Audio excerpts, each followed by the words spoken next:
Okay, ladies and gents, boys and girls, Friday, TGIF. We are going to try to navigate through this thing with no technical issues, but of course, no promises here on this Friday. Either way, guys, it is game day eve. What is going on? So happy to chat with each and every single one of you, and I am fired up here on this Friday as we sit on the eve of the Gamecocks SEC P-Mod, Joseph, Justin Bryant, Drock Beats, Brendan, Lance, Rob Smith, Jimmy Mendillo, Stephanie Lee, Justin Langford, Travi, Brendan, Connor McCormish. Dude, it's popping. It is popping today. What's going on? Also, those in the Big Cock Club Discord, head over to the TDC Questions channel. The TDC Questions channel, be sure your questions are answered there. What is going on? Craig Phillips says, it's Friday. We know what that means.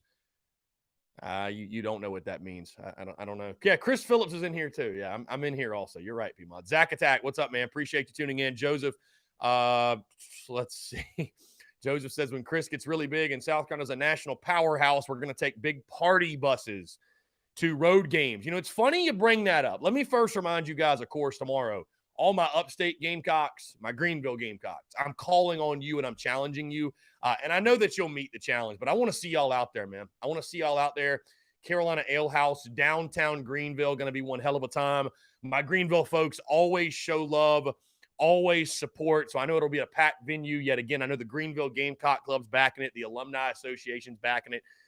And guys, I don't know why the keeps doing that. I wish I had an answer. I don't know. Because, see, every time I yell into the mic like that, every time I go into the mic, it, like, cuts out. I don't know if it's a melon thing, because I record the podcast, and I have no issues. So I don't know if it's a melon thing. I don't know if it's a Muschamp hacker thing. We're going to just try to navigate, and we'll figure this out again. Last TDC of the week, and we'll just make it work.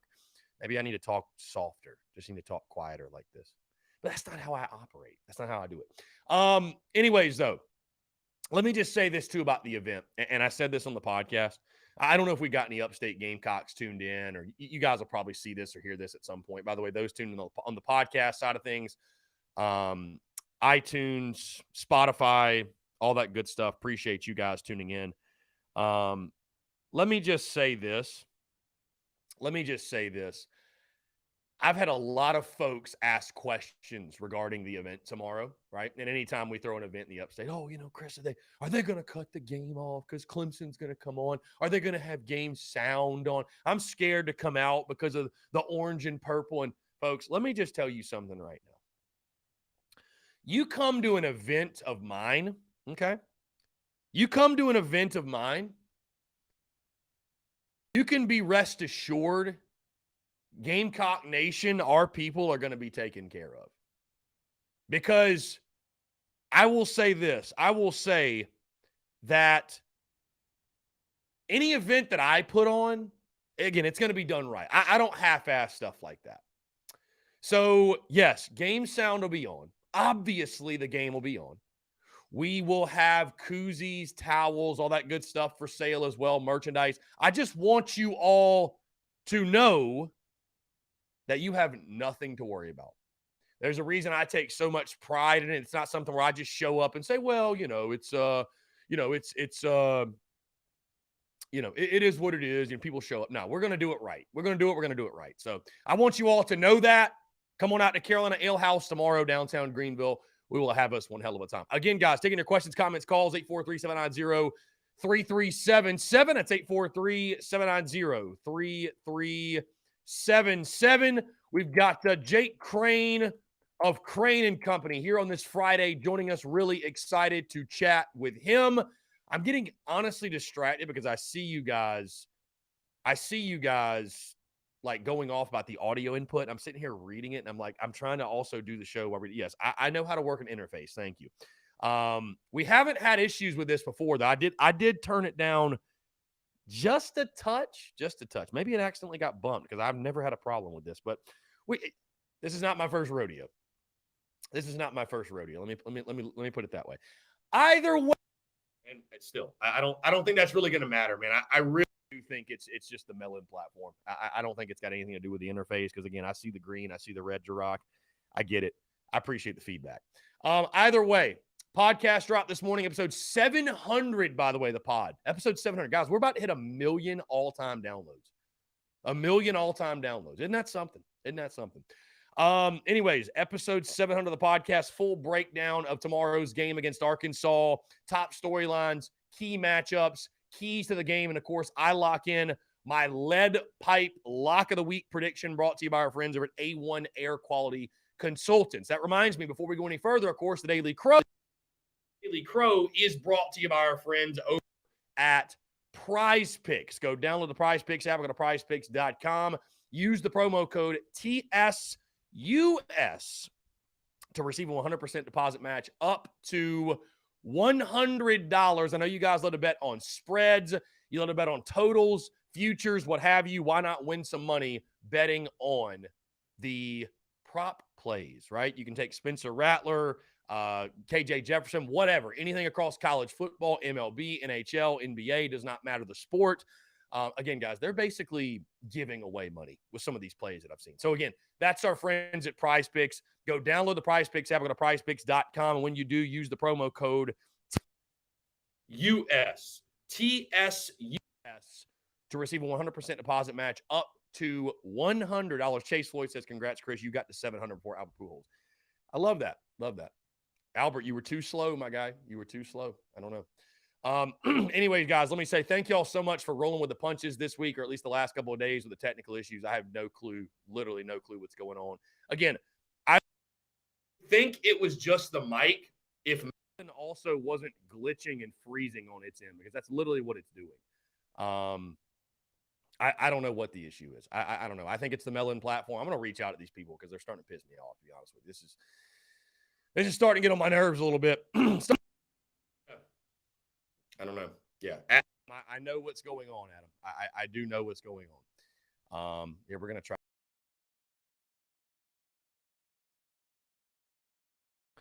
It almost makes me want to go back to StreamYard. I don't know if these Melon people are tuned in. They were tuned into to the stream last week. It almost makes me want to go back to the StreamYard platform because I don't remember having these issues with StreamYard. Anyways. 843-790-3377, guys. The phone lines are open. That's 843-790-3377. In case you missed it, my predictions out there. I've got Arkansas beating the Gamecocks 26-20. Would love to hear your thoughts. What are your predictions for the game? Of course, let's see. We will see. Yeah. No, I really think, Jirach, I think it's the Melon platform because, again, I record my podcast and have absolutely zero issues. I do everything else and have zero issues. I think it's, just sometimes the streaming platform, listen, when you're running a bunch of different things, as you probably know, technology is great until it isn't. So it is what it is, and we just kind of rock and roll with the punches and keep it moving. Anyways, enough with it. We'll just roll with it. I don't want to spend this entire show talking about technical stuff. It's just the Muschamp hackers. Guys, blame the appropriate parties. It is the Muschamp hackers. Jesse Jacobs says, let's get to your questions. Prediction hurt, but I think I think it's a real and would be a good competitive game. And let me make that clear, by the way. There are no moral victories, Jesse.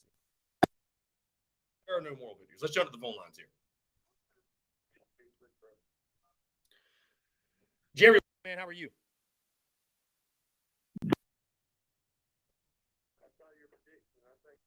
A pretty accurate one, but after watching Arkansas, I think we got a lot to improve on. Yeah, I mean, listen, I didn't love the matchup over the summer. I picked Arkansas to win this game 31-24 in July when I gave my predictions. And going off of week one, right, after week one, I don't see anything that makes me feel any better about the matchup. So I the only like and I respect all predictions, obviously, man, like for sure, right? My prediction isn't like I'm just this all-knowing whatever. But I haven't seen anybody that's not a Gamecock fan pick South Carolina to win the game. So I just, I don't think it's a hot take to pick Arkansas to win this one. I hate the matchup in the trenches, line of scrimmage. I just think that, unfortunately, Arkansas's strengths expose our weaknesses, our glaring weaknesses up front. So it's going to be a challenge. I'm not saying it's not a winnable game either, man. I think it's a toss-up. I do think it's a close competitive game, but saw nothing in week one that makes me feel good or confident going into this one that we're all of a sudden going to be something we haven't been, which is physical and dominant at the point of attack. And I'm nervous as hell about the offensive line. Of course, I'm nervous as hell about the run defense. I'm nervous as hell about stopping KJ Jefferson. So, there's also an opportunity, right? You got Spencer Rattler. I think the battle between Rattler and Jefferson is going to be a lot of fun to watch. But, I saw nothing in week one that makes me feel like any better about this game where I would pick the Gamecocks going on the road into Fayetteville as an underdog to win it. What do you have Arkansas? Arkansas season prediction. I'd have to go back and because I did drop predictions for all the SEC teams. I'd have to go back and look. I think I had them at either 8-4 or 9-3. I think 8-4. I think I had them at 8-4. But I also had LSU at 8-4, so I don't think that's going to happen anymore. So I think they're about an 8 or 9 win team. I know my friend Brad Crawford had them at 10-2. Some others had them at 10-2. I think that might be a little bit aggressive, but they're a quality football team. There ain't no question. I mean, this is not a game where if South Carolina loses, hey, there's no moral victories for us. Absolutely no moral victories. But you lose this game, it's not like, oh my God, that's some terrible loss. Like Arkansas is a good team. Like you're not supposed to beat them tomorrow at their place.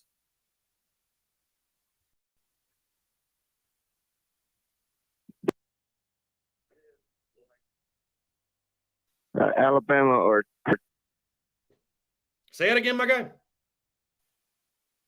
Do you think Arkansas will test A&M and Alabama? I mean, I think they could beat A&M. They beat them last year. Alabama, no. I mean, it might be a good game, but Bama's going to win the West, no doubt. I mean, I don't know exactly about the A&M game. They did beat them last year, though, so wouldn't totally shock me if they did it again. But I got a question. Put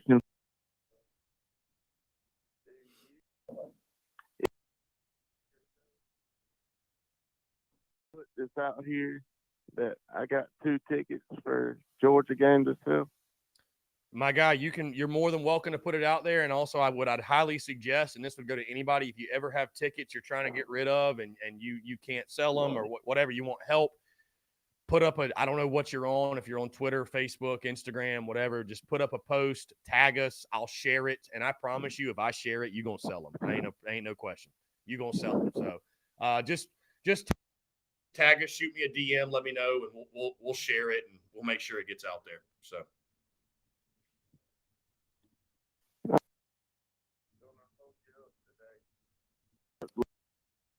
Yeah, man, I appreciate it. Thanks so much for the call. Great. Sorry, dude, I'm doing my best with these microphone issues here. We're gonna try to figure it out.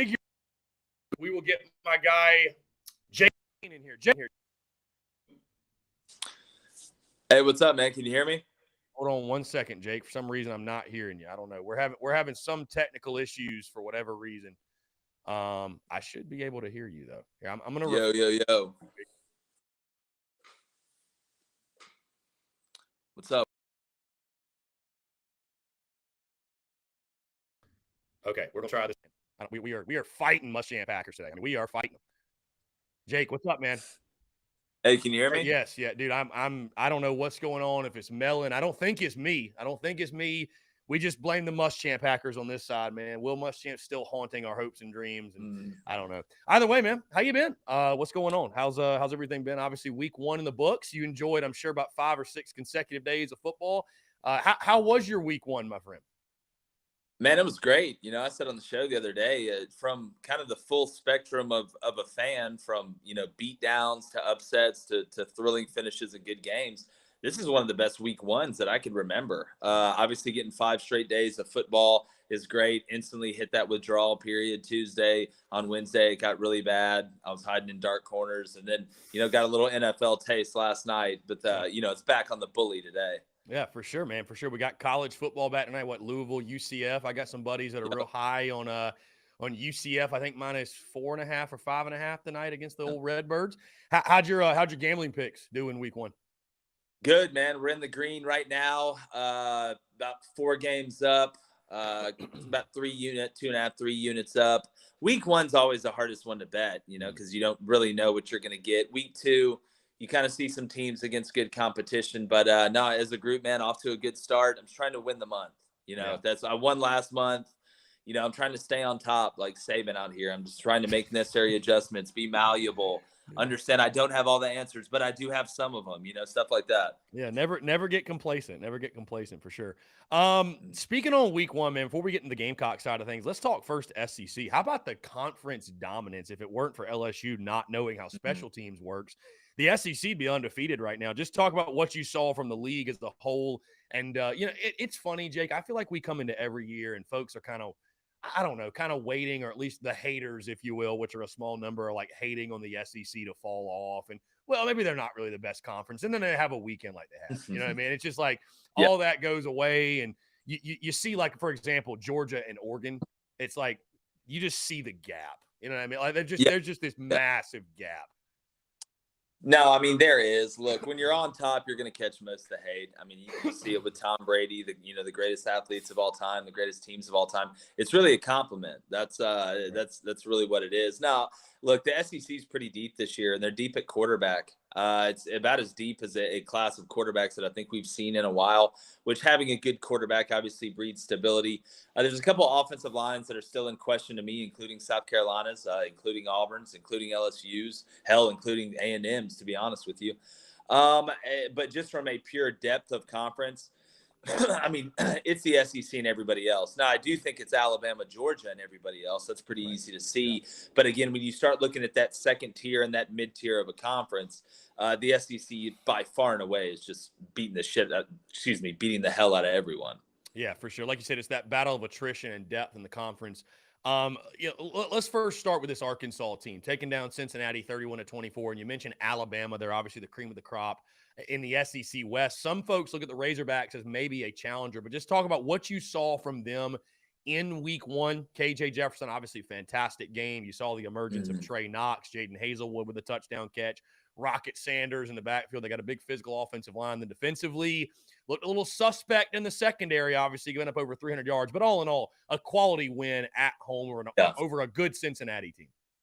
Yeah, well, the quick reaction is, Cincinnati doesn't have Desmond Ridder. They don't have the 2 NFL corners, and they don't, but they returned a pretty good core. I mean, a lot of that roster was intact. Ben Bryant's a guy that we know can play. Really, I thought Arkansas played a pretty good game. I don't think they played their A game. There were some throws early in the game that Cincinnati missed, especially down the field, that could have ended up in points. They connected on a couple of those in the third quarter, which opened up the run game a little bit, opened up the intermediate pass game a little bit. But when I look at Arkansas, they don't panic. And that's what happens when you return both coordinators. You return your quarterback. You return your leader in the middle of with Bumper Pool. Catalan did go out early in that game, was on the sideline with some ice on, so they kind of had to manage that. But I thought it was a good win for Arkansas. The thing for Arkansas, to me, isn't in the short term the way they play. It's in the long term. Last year, KJ Jefferson was really beat up at the end of the year because every time they needed it, he was going to put his head down and he was going to run guys over. And when you do that, that's great that you can do that. And it's a huge ability. That's why the jump pass works. And that's why the passing game in the red zone in general is a little bit more open for Arkansas than it'd be for somebody that doesn't have a quarterback like KJ Jefferson. But if they do that the whole year, he's not going to make it. They're not going to be able to have the year that they want to have. So I'm interested to see how they play that. Up front, I think Arkansas's offensive line is pretty good. I'll never question an offensive line with Sam Pittman, especially the way they kind of handled that Cincinnati unit. Look at, Trey Knox, we knew at tight end was going to be special. The touchdown catch was really nice, but he made a catch on third down in between 2 guys grabbing it with his hands that I thought was a big league catch. He's a guy that's going to just continue to create more problems the better he gets. Defensively, on the edge, I think Arkansas was good. The worry was on the interior defensive line. There were some times where Kiner and them found some room. McClellan, they were able to get some push. But I thought overall Arkansas was pretty good when it comes down to the interior defensive line play. So, look, they're a good team. I picked them as my 3rd best team in the SEC. I still believe that. Offensively, I thought Kendall played it pretty close to the vest once he got into the vibe of how the game was going. It was going to come down at the end there to who made that big turnover, and it was Cincinnati after they had just gotten one on the strip sack. That was huge that ended up turning the game. So when I look at Arkansas, they're a quality team.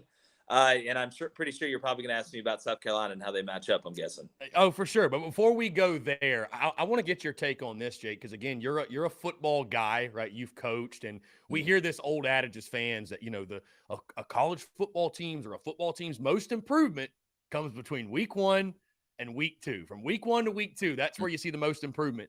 Why is that? I mean, is it as simple as just, I heard Sam Pittman actually talking about this, and he's just saying, you finally get game tape, game film, live action. Like, why is there such a major jump from that first to second game?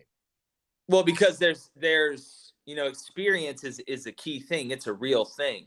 You go against guys in practice and you go against them long enough, what they're doing on defense. What's happening on offense. You figure out what the checks are and what the calls are. And in practice, you give up a touchdown. Damn, man. Well, we didn't lose the game yet. Right. It's not, oh my goodness, 80,000 people just saw me screw up.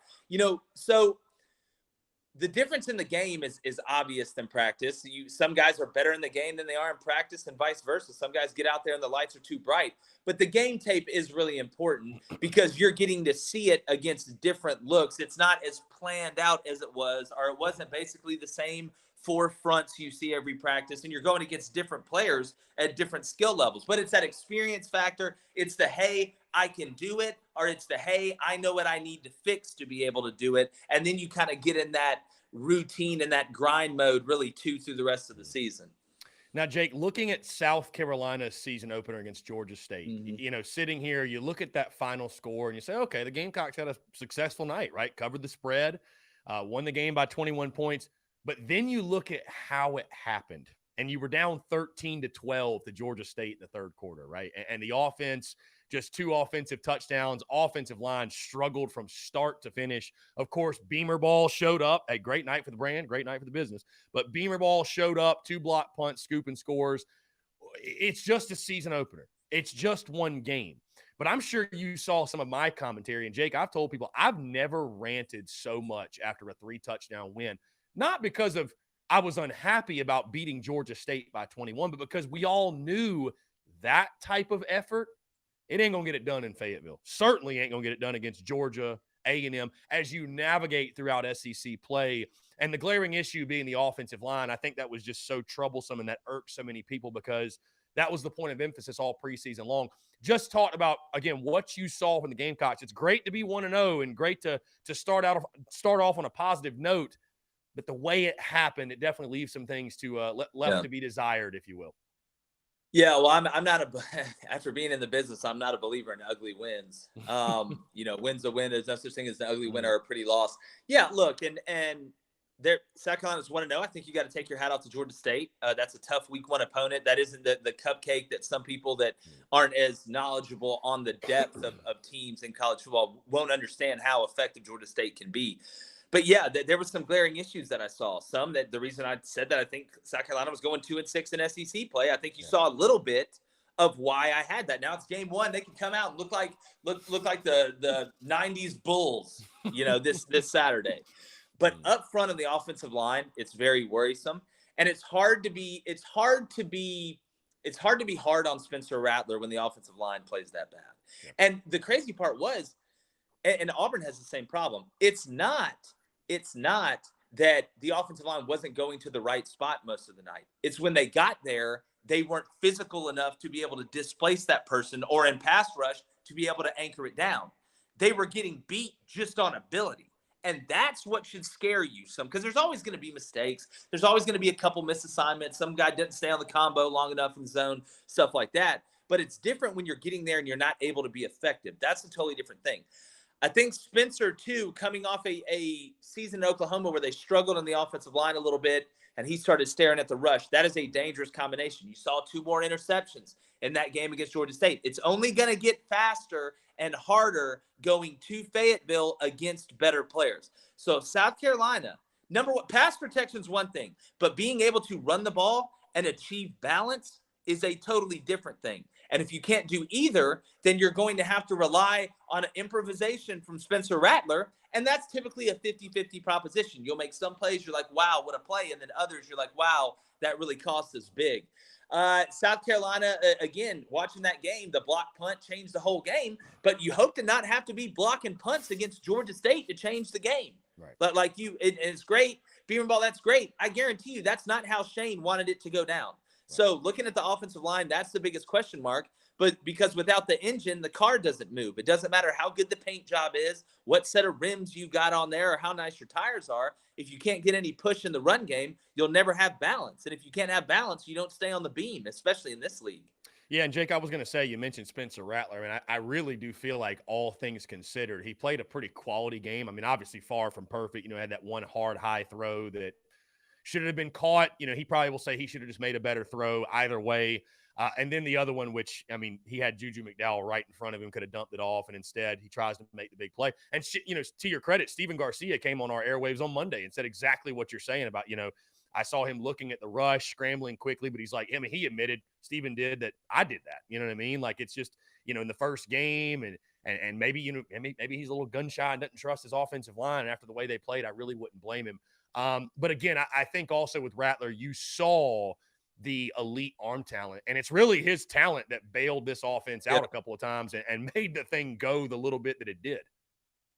Yeah, well, I don't think anybody's ever questioned his arm talent. My question is, I think when Spencer gets in trouble, and I talked about this a little bit with Tom Luganville today, is that does he really trust his reads? Because I feel like sometimes with Spencer, when even when the protection is good, instead of going through his reads and making the right play, he's going to try and go and make the incredible play, or he's not going to trust going to the second read.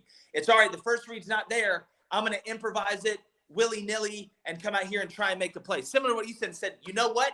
First read's not there. Second read's not there. Check down. You never go broke making a profit. That's the next step for Spencer, in my opinion. And it's only one game. Like you said, it's the first game. There's a lot of pressure on him. He's the hype guy from the transfer portal. It's a home game against a team you should beat. They expect you to go out there and be Superman. So I think I liked his mechanics a little bit better than I did last year. It's amazing when he does set his body and square his shoulders, how accurate he really can be and how much arm talent and spin rate and velocity he can put on that ball, because he's a guy that can make the throw from one hash to the opposite hash on the out consistently and hurt you. Now, Jake, the offensive coordinator gets all the credit, all the blame when things go well or go poorly. And certainly that is the case with South Carolina. And Marcus Satterfield is a name that you talk to any Gamecock fan, they're going to sort of cringe when you bring him up. Let me ask you this. I'm sorry, because I'm assuming you probably didn't watch every single offensive snap of South Carolina on Saturday night, but from what you've seen from them, any thoughts on just the offensive philosophy, the scheme itself? I mean, I think what concerned me a little bit in that first game was, South Carolina basically admitting, they were going to try to go to the perimeter, win on the perimeter, but they felt like they couldn't win, with that offensive line getting a push and running the football. And I don't know, the game plan just, I also thought, left some things to be desired. And I think also we're being overly critical because of what the offense did last year and how porous they were. Speaking again, because you've been in those meeting rooms, you've interacted with offensive coordinators, how much of it falls on personnel? How important is elite play calling? You know what I mean? Because that's something we're dealing with right now, is all the heat being lumped on Marcus Satterfield. Well, here's what I say. Number one, there's not a scheme on this planet that works in football if the offensive line doesn't play well. From the triple option to the air raid, that's just not how the game's built. I'll say this. I watched most of it. I tried to watch as much as I actually had it going on my phone on ESPN Plus. I was like the architect from the Matrix with all these TVs over here when I was watching the games. I was just waiting for Neo to walk through the door with the Keymaster, but that's a story for another day. My thing is this. I would much rather have elite players than elite play calling, because there's been a lot of coaches that weren't great but looked like geniuses because they had the best players. There's been a lot of coaches that are geniuses that have great game plans and make perfect calls during the game that you'll never see because they don't work out, and it makes them look stupid. It all comes down to the players. That's just the truth. I mean, the players play, the coaches coach. That's why there's been a lot of different schemes that have won national championships on both sides of the ball. You've had 3-down defenses, 4-down defenses, stacked defenses. On offense, you've had triple option, you've had spread option. Hell, I mean, you've had pro style, West Coast. So it's not as much about the scheme. The scheme has to be sound. But if my players are better than your players, probably it's going to work out good for me, because that's just physics. I call it gravity, right? It's just gravity. Talent plus time equals positive results. It's my Jacarian theorem. It's like the offshoot of Pythagoras's. I love that. I have to adopt that as well. Now, looking at this game tomorrow, Jake, obviously a big one. SEC opener, man. I was recording the podcast today, and I felt my adrenaline start pumping. It just hits different, man. It just hits different when you get into SEC play, and this is for real. You know what I mean? And the opportunity for South Carolina is there.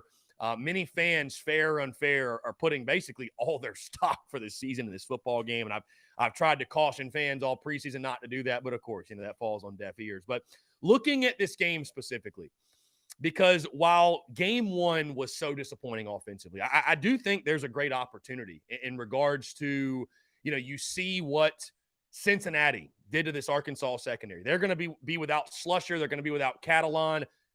You got Spencer Rattler, and I feel like the Gamecocks have the skill players on the outside. My question to you, Jake, is this, because, again, I'm sure you saw some of my commentary this week, and was I a little harsh? I stand by all of it. I've practically just mailed it in on the offensive line. Until I see differently, it's the same 5 guys from last year. It's like you mentioned. It's the same car that wouldn't run last year.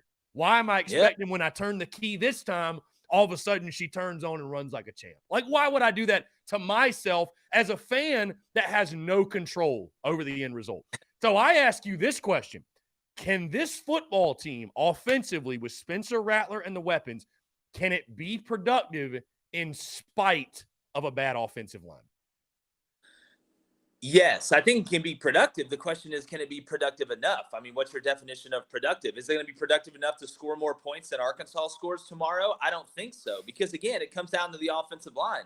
Name me one team that has ever won the SEC, or name me one team that has ever won a national championship that wasn't good up front. I'll hang up and listen. You want to know why? Because they don't exist. Right. That doesn't exist. It exists the same way that there's a leprechaun riding a unicorn, right outside my window. That doesn't exist. That's not a real thing. So I think they can make some plays that keep them in games. But over the long term, if you can't protect and if you can't run the ball, you cannot survive. That's just the truth, regardless of who you have back there. That's true in Friday night tights. That's true in middle school ball. That's true in high school, college, all divisions in the NFL. So until South Carolina, unless they just make some huge jump up front, or they must have played the worst game all collectively that they could have played together, unless there is some sort of huge jump, I don't think you can fix it without having new and better players. That's why I said it's not okay. Caden, we're talking about the Bengals offensive line compared to South Carolina's offensive line, dog. Let's kind of calm down on that a little bit. This isn't the NFL. Yeah. But at the end of the day, it is going to feel painful watching this offense operate over the long term with the personnel they have up front. It is. You will have you'll see it. Watch. You'll hit a big play, holding. You'll have a nice drive. Somebody whiffs on the backside. Spencer doesn't see him. Strip sack, like we saw with Ben Bryant last year at Cincinnati. It's just gravity. It will always be that way. I'm not saying South Carolina won't sneak up and beat somebody, or the offensive line will put it together, or they'll somehow have the perfect game plan mixed with the offensive line playing well at the same time and win one of these games that they shouldn't.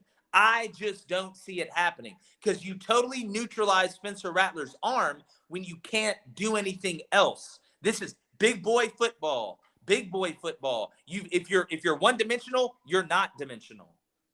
Yeah, I mean, it's kind of like, Jake, to your point, what you saw last year, that do I doubt there will be a game like a Florida or an Auburn where they just put it all together and the stars align? Certainly. But like we talk, over the course of the long haul, I think this offensive line is probably, unfortunately, going to be what it was last year. And I don't think that's a hot take. I mean, until proven otherwise. No, it's not.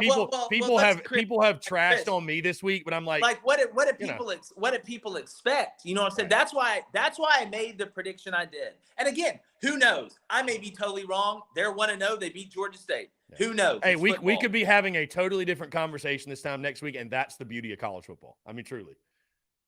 Yeah, like it's, again, Shane Beamer is the right guy at South Carolina. How you bridge the gap with Bama and these other teams? You don't do it with wide receivers and quarterbacks. You do it with the offensive tackles and defensive ends. You want to know why Georgia just undressed Oregon and pantsed them in front of the whole high school during the musical? It's because they were so much better up front. It did not matter what Oregon did on either side of the ball. That's how you kill it. It's like I say on the show. You can have the best sail on a sailboat in the world, but if there's a hole in the boat, it's not going to work. That's the trenches in football. Yeah, I think you'd probably agree, though, that and again, there's a reason to your point in the offensive line. There's a reason why if you look at this recruiting class for South Carolina, they are focusing on the trenches so heavily. Because they're smart. They know. Right, they know better than us.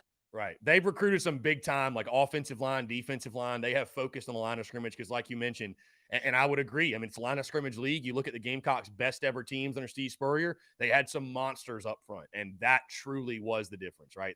Those skill players. I mean, Connor. I'm a Connor Shaw guy. That's why they'll be fine.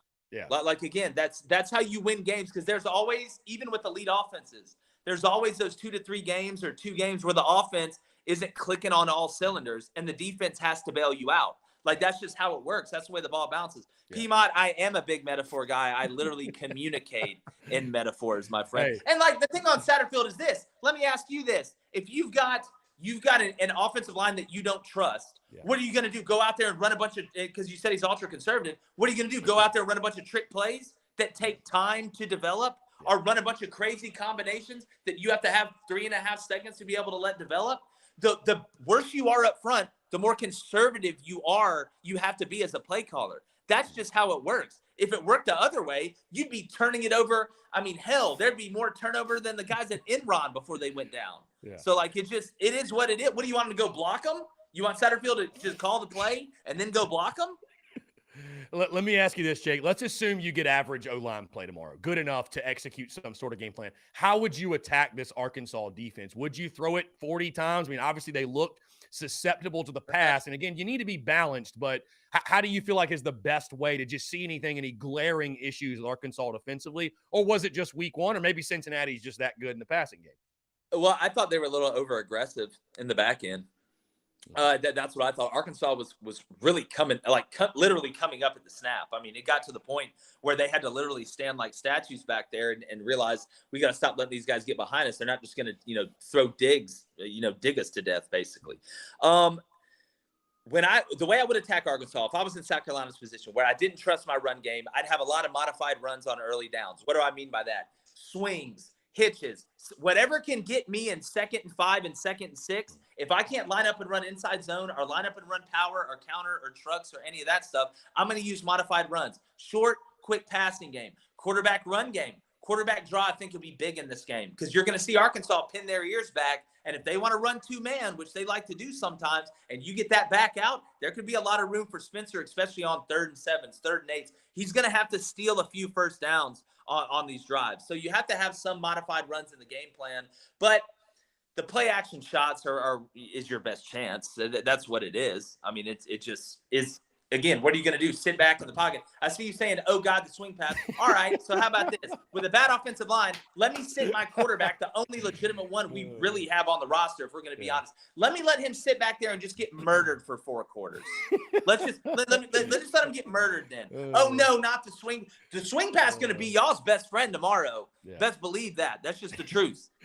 That's how I know you're a true professional, because you're able to keep going and keep your eye on the comments. And I saw the comments. I was like, I wonder if Jake's going to acknowledge, because we saw a ton of swing passes and the screens last week. But you have a point. Again, you have a point. There's a difference. Extended handoff, they call it. The extended handoff. Yeah, there's a difference between throwing the swing pass as a check down and throwing it as a modified run. Because what you do is, let's say we're in 10 personnel, right? 1 running back, no tight ends. We're in doubles, true doubles. Slots off the ball, 1's on the ball. You got a little bit of a tight set on the side of the running back. Because what am I going to do? We catch him in man. I get the call. Let's run the modified swing, because I'm going to run the corner and the safety, especially if it's to the weak side. Now, if they put the nickel on the running back side, the nickel will run with the slot guy, running a quick slant. So then it's one-on-one with the running back and the safety to the field or even to the boundary. It's a great call. That's how football works. Now, Jake, we could talk Carolina's offense all day because I feel like it's like that unsolvable thing. It's like trying to figure out the freaking Rubik's Cube right now to try to figure out just how to score a touchdown. But there's the other side of the game, which is the Gamecocks defense going up against KJ Jefferson, which a guy that a lot of folks, talk about as maybe the best quarterback in the SEC. I'll talk first specifically KJ. What do you like about his game? What'd you see in week 1? 3 touchdown passes. He also ran for 60 yards. I mean, he's a tough dude to stop, man. I mean, he looks like literally a Cam Newton Jr., 6'4", 240. Like the way he plays, he looks like that style of player.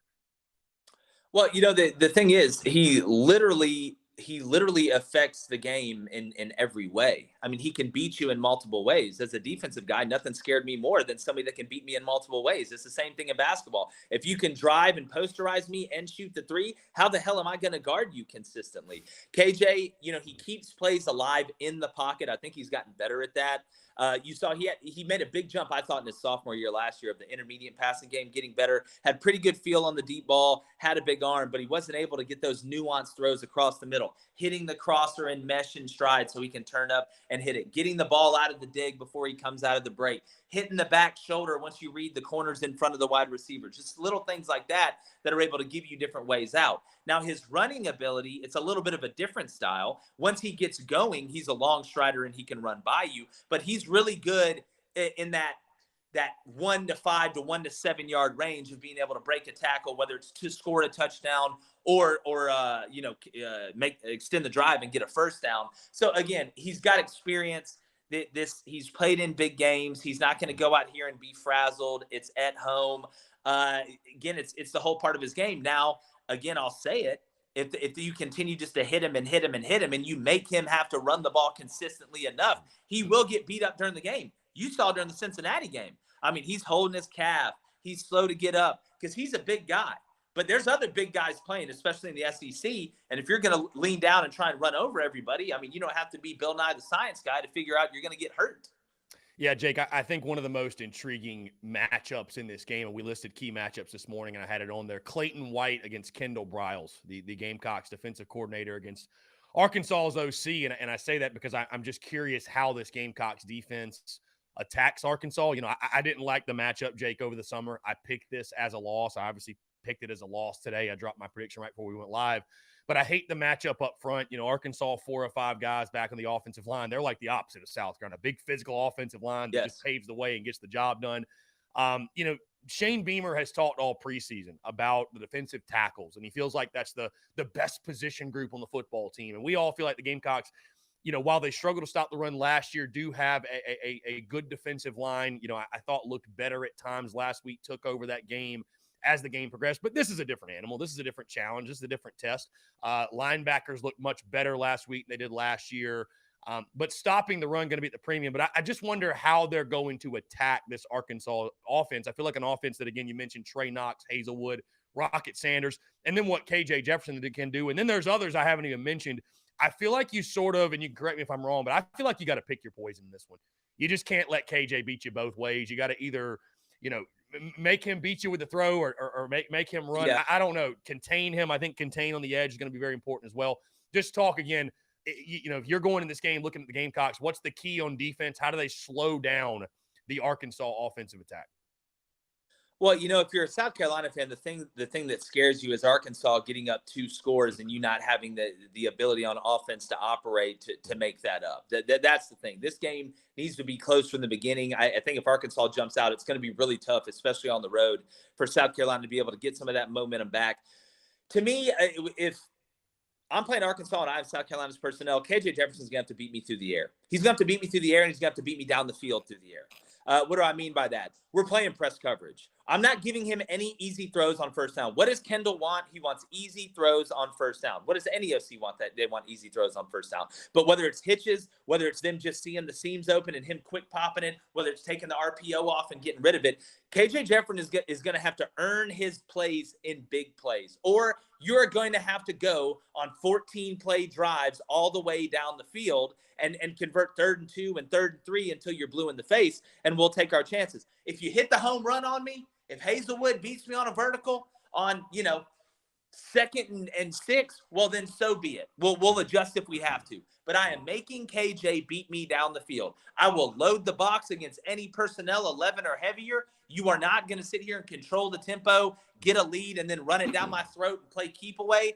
for the last quarter, because that's what Sam wants to do. He wants to get out ahead of you, which limits the risk on their side they have to take offensively, which is going to limit the amount of times KJ Jefferson's going to have to run offensively. And I'm sure they don't believe that South Carolina offensively can make up for that gap. So from the jump, if I'm attacking Arkansas, you're going to have to beat me down the field. On the other side, if I'm attacking Arkansas's defense, like I said, it's modified runs. I'm finding ways to get in 2nd and 6, because if you get in 2nd and 10 and 2nd and 9, then you're done at the end of the day. You just don't have the cats.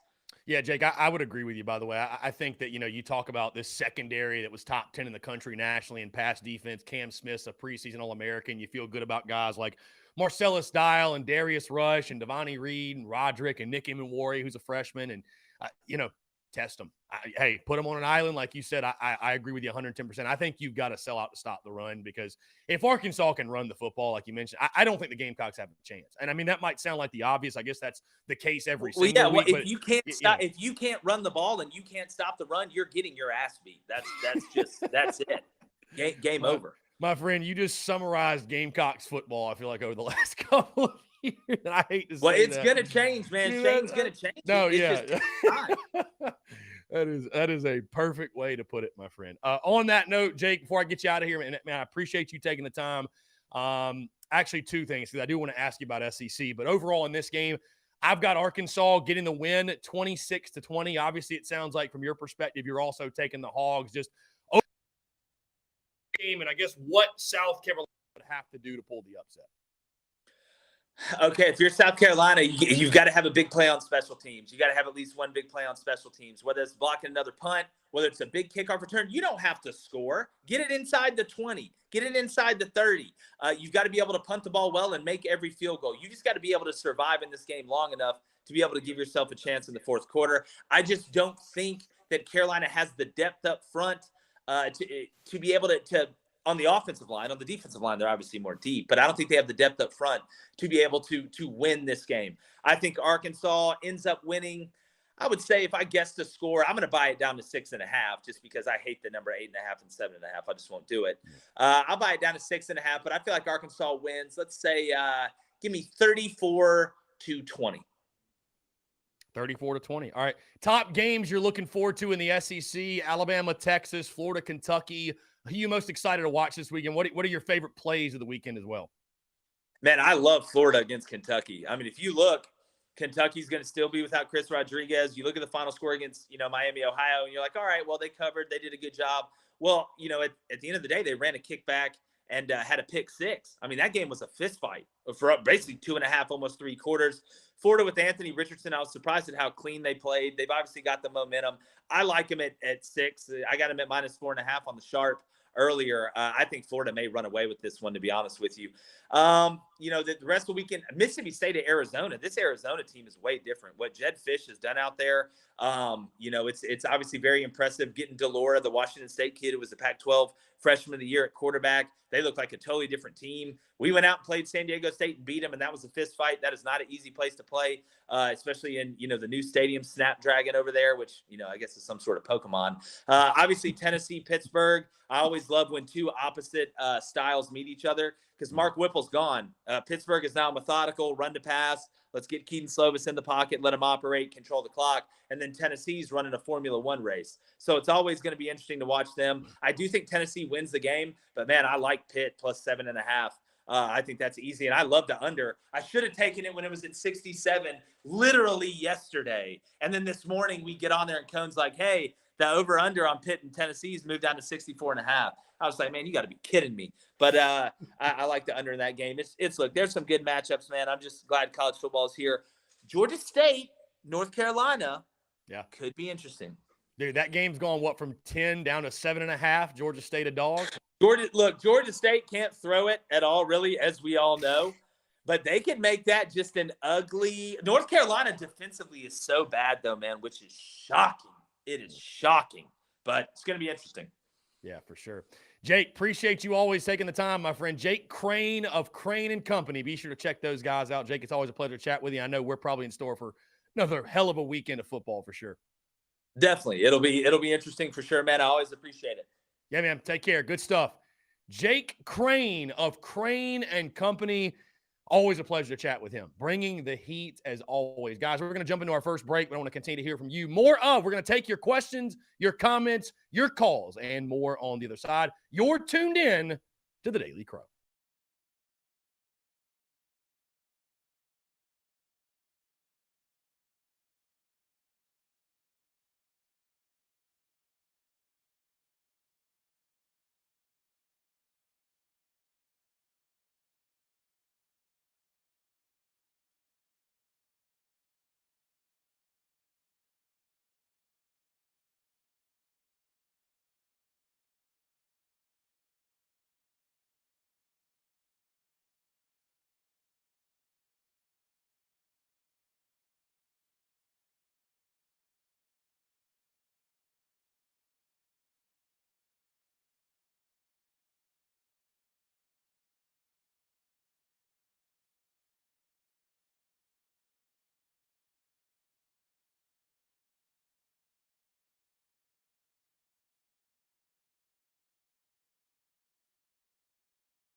All right, guys, we're back. Taking your questions, comments, calls, 843-790-3377. Again, guys, thank you all so much for rolling with some of the technical issues we've been dealing with on this Friday and the last couple of days.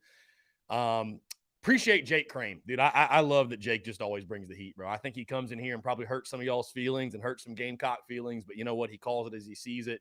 I love his perspective, and I love the banter, the back and forth. So, again, shout out to Jake. Make sure you go follow Jake Crane and Crane and Company and tune into their show as well. I was laughing because my guy P-Mod, honestly. Call from Lil Brad. Here we go. Dylan. What's up, Lil Brad? How are you? I'm doing good. How about yourself? Hey, I've been doing good, man. It's been a while. What's going on? How you been? Good. Can't complain. I'm supposed to call Wednesday, but I had a birthday celebration to get to Wednesday, so I pick up this call today. Okay. Yeah. So I want to get down from what happened Saturday. It was a good game for Georgia State between Spencer Rattler and the rest of the team. Now, I know Spencer Rattler had did good on the field. He did like 29 yards. He did great, I will say. But the look I saw on his face, he was a little frustrated throughout this whole process or his first time being on the field. So that was attention. I was just like looking the whole time. Yeah, no, listen, I thought Rattler looked fine. I mean, it's kind of like Jake Crane said. I mean, it's hard to judge him harshly because of the offensive line play. But, yeah, I mean, listen, I thought it was his talent, his arm strength that bailed you out a lot of times. So I'm excited to see Spencer Rattler. I mean, this is a new test, new challenge, his first SEC game. And a lot of folks said, you know what, hey, going to the SEC, he's going to struggle. So, you know, it's a great opportunity for Spencer Rattler to show, you know, why he was regarded as one of the best quarterbacks in college football last year for going into the season. So, I mean, listen, I feel confident. I feel confident week in, week out that we're going to get quarterback play that we need to win ball games. So it's the rest of the team that I'm worried about. I agree. I'm on the same term as you. I'm a confident too. I agree right along with you. So, yeah, I'm looking forward to tomorrow afternoon. So let's see how they turn out. I don't care if we win, lose, whatever, but I hope we get something good come out of it from the offense team. Because the offense team was pretty good, I will say. Yeah. No, for sure. I mean, you want to see improvement on the offense. I've said before, there's no moral victories in this one. But you at minimum want to see the offense play better. I mean, we simply don't have a chance at that. So we all know the issue. We all know the glaring issue. Offensive line's got to be better, and, you know, we'll see if they can do it. Right. And I'm looking forward to a lot of expectations to see about Spencer at this whole football season, because I'm looking forward to it, what his highs and lows on the field. And I'm really, really looking forward to it as the new quarterback. Yeah, I mean, I'm very excited for the game. I mean, I just look at it, you know, it's going to be a challenge, but I'm also looking at it's a great opportunity. I mean, it really is. So, you know, I think what excites me about tomorrow is knowing what the result will be if we do win this football game and how big of a win it will be for us. So, I mean, listen, I think it's a toss-up game, and I'll go on record and say I think if you get average offensive play tomorrow or offensive line play tomorrow, average offensive line play, I think you'll win the football game. I think that'll be enough. Yeah, because for one, we know he throws a very great, impressive throws, that arm. We saw that since football camp, ever since he was out of school. So I saw that on the field. I saw a couple of things. He's hella talent, and that's what I like about him. Yeah, I mean, dude, you need talent to win, my guy. That's for sure. Need talent to win. If he can keep this up throughout the whole football season of whole progress, and he could be against Clemson, that would be amazing. Like I said, my man, I think Spencer Rattler's talent is literally the last thing we need to worry about. I think it's that offensive line and the line of scrimmage performance. Hey, we're gonna jump into the call, my guy. I appreciate it though. No problem. Have a man. good one. Great to talk with you. Thanks so much. Let's jump to the phone lines here. Pete Alt, let's cook. Pete Alt, what's going on, man? How are you? What's up, man? How you doing? I'm doing well. Having us a hell of a Friday. Glad you called in. What's going on? All right. I just want to address the slap dick in the chat.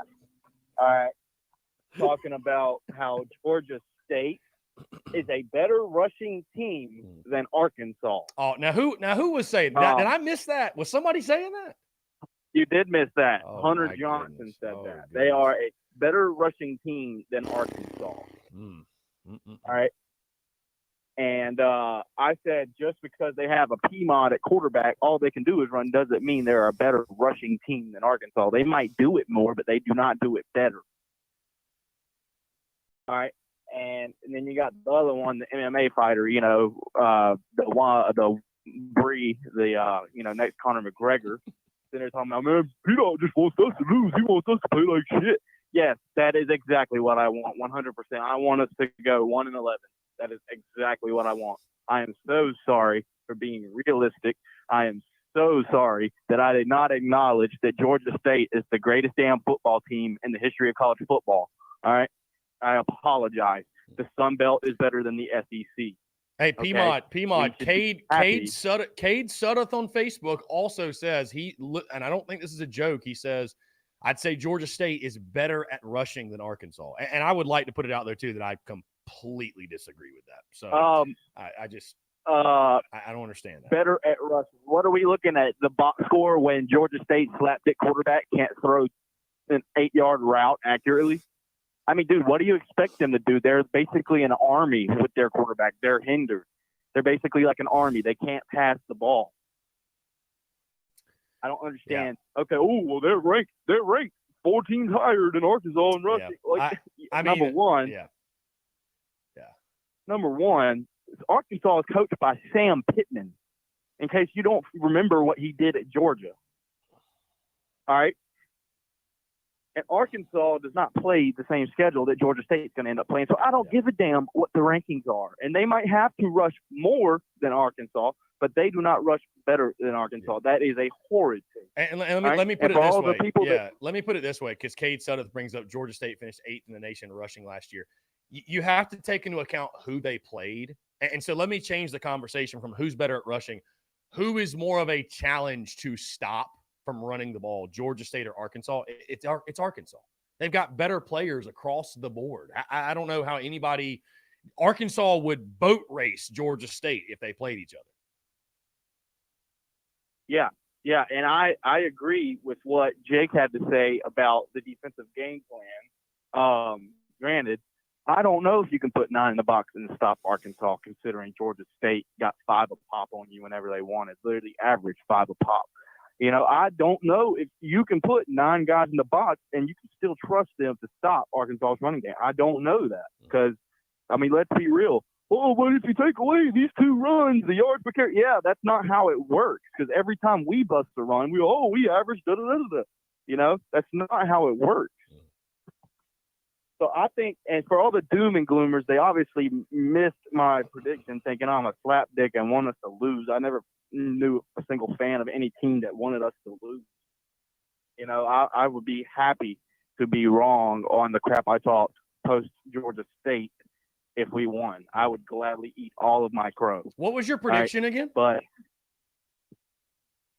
on my season predictions that I dropped back in June, I had us losing. But then I went and shaved my goatee and made a mustache, and I am now predicting us to win 34-27. Very good. Very good. Yeah. I see some of the comments coming in about, here's what Pete Ox confused with.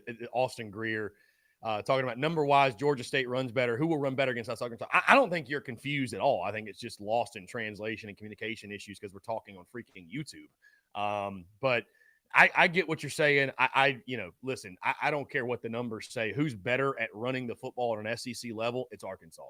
There's no debate. Stop it. End of discussion. Who's more of a challenge for us up front?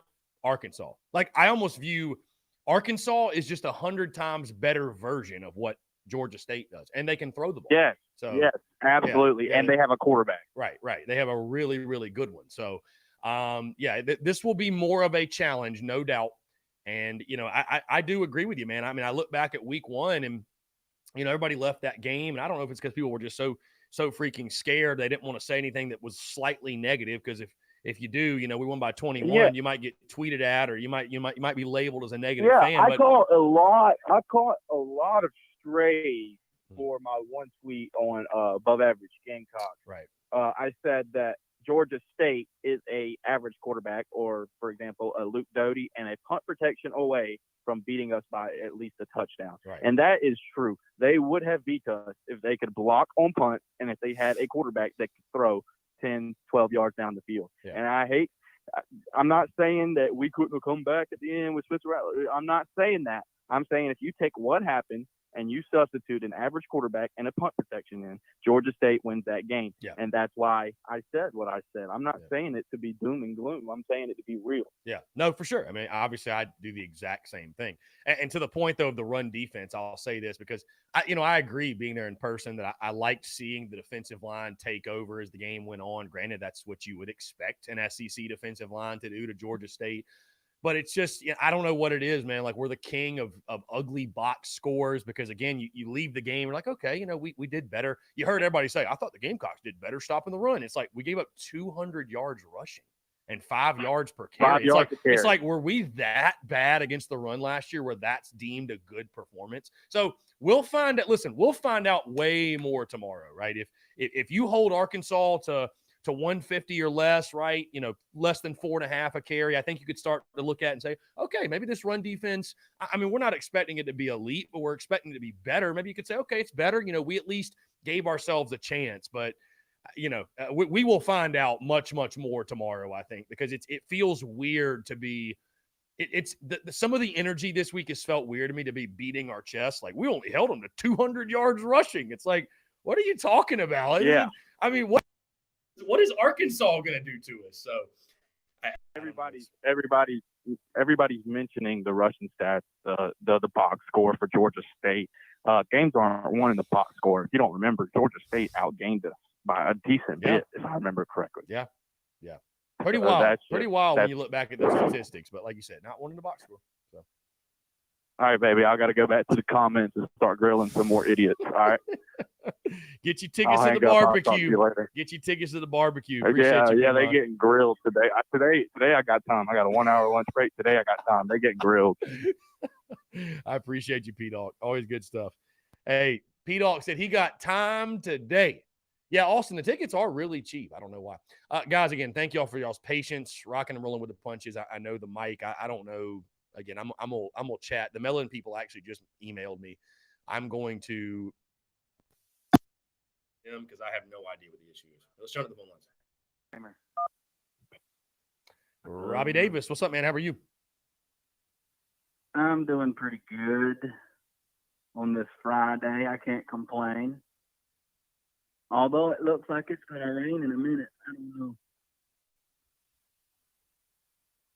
But I still stand by my statement, okay, about what the defense needs to do tomorrow afternoon, okay? Anytime Arkansas is in shotgun, have a spy on the quarterback.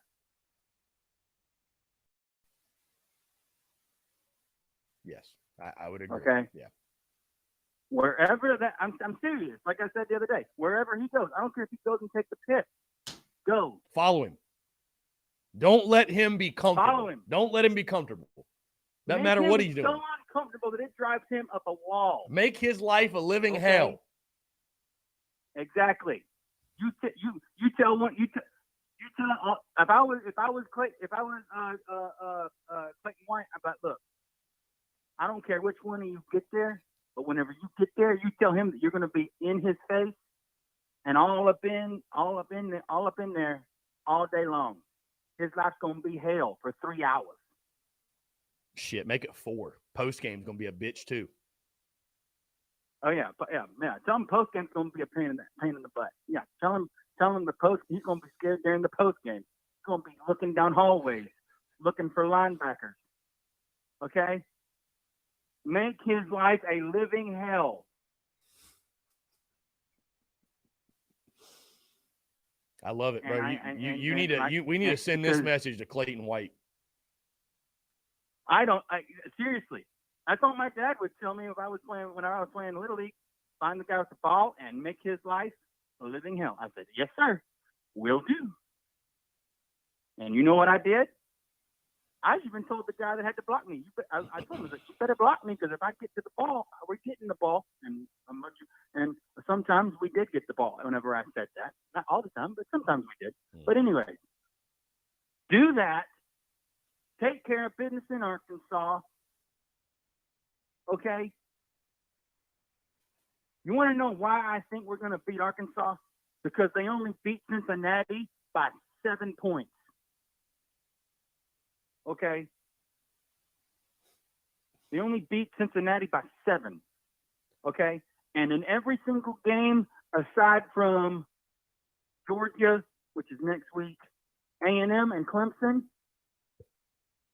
obviously, and against Clemson, we'll have the better quarterback. Okay?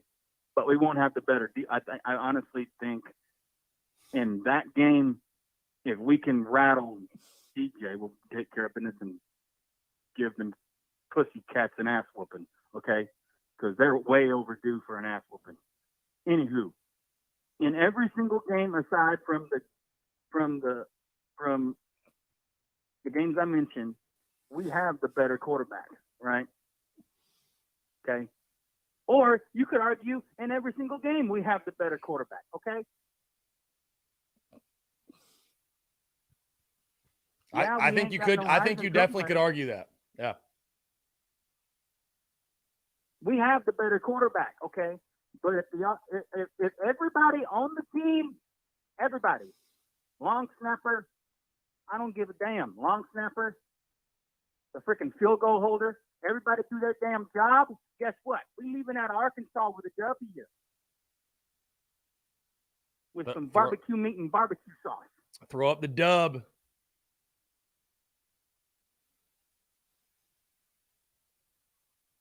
And we're probably going to need a horseshoe shoved up our keisters for next week. I'm just saying. Yeah, we'll worry about next week. Next week, hopefully get 2-0. Hopefully yes, hopefully right. 2-0. Okay. And my prediction's still the same, 31-28. I think the defense will step up and be as advertised.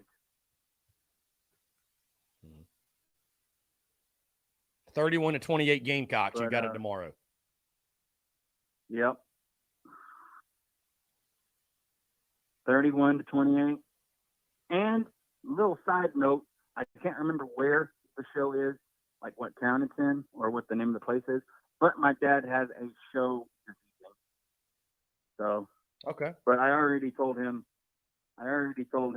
months ago, I'm like, during football season, you're going to shows by yourself. I ain't missing no football. I've been waiting forever for football season. So, but yeah, that's my prediction. And guess what? Okay, you can run for 200 yards all you dadgum want to. It's the team that scores more points that wins, period. End of story. I don't care. That team wins. That team wins the most. We won the most important stat, and we've got more points than Georgia State. That's what happens. Build a bridge and get over it. Okay. Yeah, they ran for 200 yards. So what? We scored more points than Georgia State. Period. Put that in your pipe and smoke it, P-Mod. Exactly.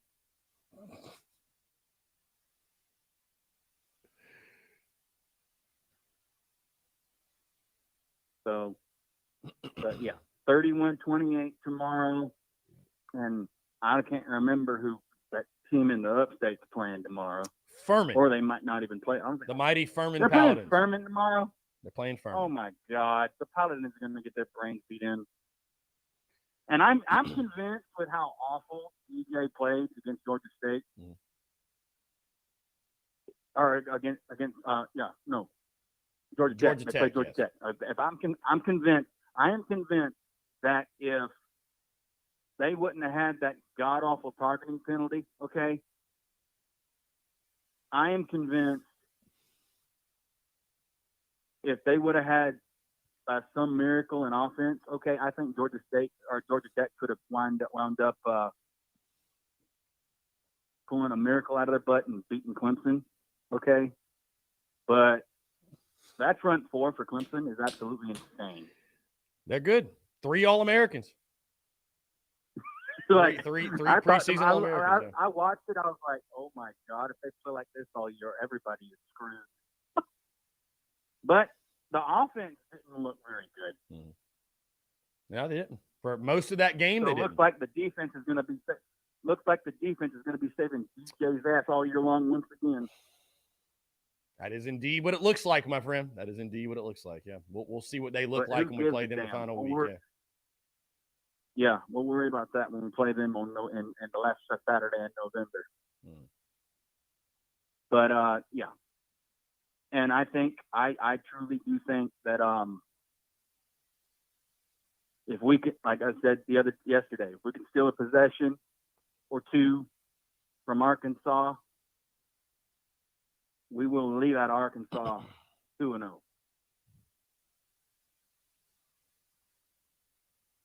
Yeah. All right, 31 I'm to outta 28. here. You're locked in. I love it. Yep. I will talk to you Monday. Go Gamecocks. And just for the hang of it, even though they ain't got no prayer in the world, go Furman, doggone it. Go Paladin. I love it. Robbie, appreciate you, my friend. All right, buddy. You have a good one. Yeah, man. Have a good weekend. Great stuff. The okay counter in the chat really just had me go in there. I was having trouble really holding it together.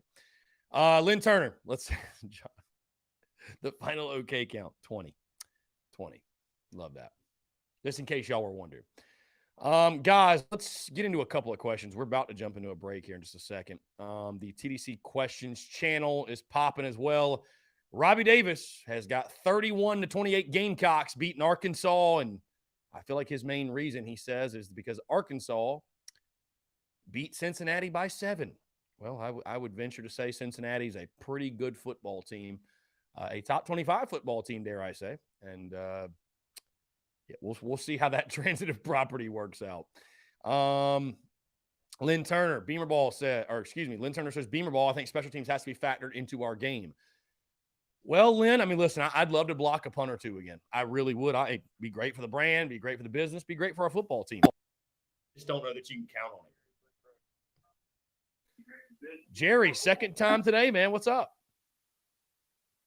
All I gotta say is, Robbie Davis needs to be a motivational speaker at Carolina. Heck, I think they ought to just let him lead the Gamecocks chant, my guy. Let him say something before the game even starts. All right, buddy. I get off the phone line. That's all I wanted to say. I appreciate it, Jerry. Thanks so much, man. Great stuff. Nice, quick, short, sweet, to the point. Love that. Love that. Again, Robbie Davis is locked in. His prediction, 31 to 28. Guys, I've got Arkansas getting the dub, 26 to 20. We'll talk about that more. We're going to go and jump into a break. We're going to talk about that more on the other side. More of your questions, comments, calls, and more on the other side of this break. You're tuned in to the Daily Crow.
All right, guys, we're back. Taking your questions, comments, calls. 843-790-3377. That is 843-790-3377. Appreciate you guys tuning in. Would love to hear from you again, guys. Check out the podcast that dropped this morning, episode 700. Episode 700. Isn't that crazy? That's a lot of episodes. Episode 700. Full breakdown of this game, everything from top storylines, key matchups, keys of the game, and I lock in my prediction as well. Also, guys, I do want to share with you, it's crazy, 700 episodes in. Right before last football season, we hit 500,000 all-time downloads, which that's a lot. That's a lot of downloads. We are creeping up on 1 million. Just 1,000 downloads away. Here we go. Aaron, what's up, man? How are you?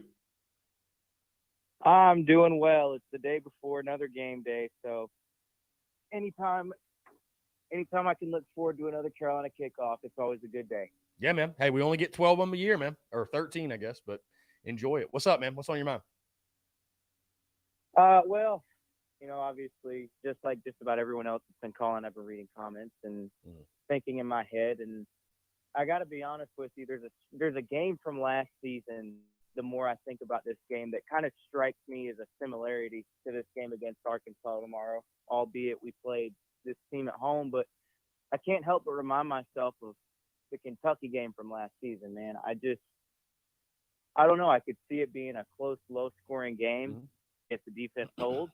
But then again, I also could see it being a big blowout game if the defense gets tired, like we've seen in the past against the team we have a chance against.